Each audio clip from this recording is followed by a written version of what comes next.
3 महिन्यापासून हरवलेल्या आजी सोशल मीडियामुळे सापडल्या असून या सामाजिक बांधिलकीच्या भूमिकेचं नातवानं कौतुक करत आभार देखील मानले आहेत. 4-5 दिवसापासून एक वयोवृद्ध आजी बाळे परिसरामध्ये फिरताना दिसून आल्या.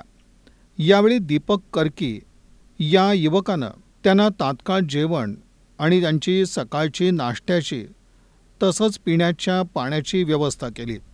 इतकंच नाही तर सोशल मीडियावर देखील त्यांनी ही पोस्ट व्हायरल केली. दरम्यान या सोशल मीडियाच्या व्हायरल पोस्टमधून 3 महिन्यापासून हरवलेल्या आजी बाळे इथे सापडल्या आणि त्या सांगली जिल्ह्यातील आटपाडी तालुक्यातील खरसुंडी गावच्या आपल्या नातवासोबत पुन्हा आपल्या गावी परतल्या. दरम्यान आजीचे नातू समाधान हक्के यांनी दीपक कर्की यांचे आभार मानले. दिवसापूर्वी आटपाडी जिल्हा सांगली येथील आजी विनय क्लिनिक पाशी एक 4 ते 5 दिवसापासून बसून होती.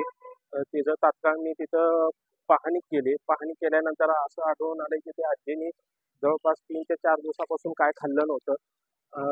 आमच्या ग्रुपच्या माध्यमातून मी त्यांना सकाळी नाश्ता आणि जेवण हे देखील दिलं. पाण्याची देखील सोय केली.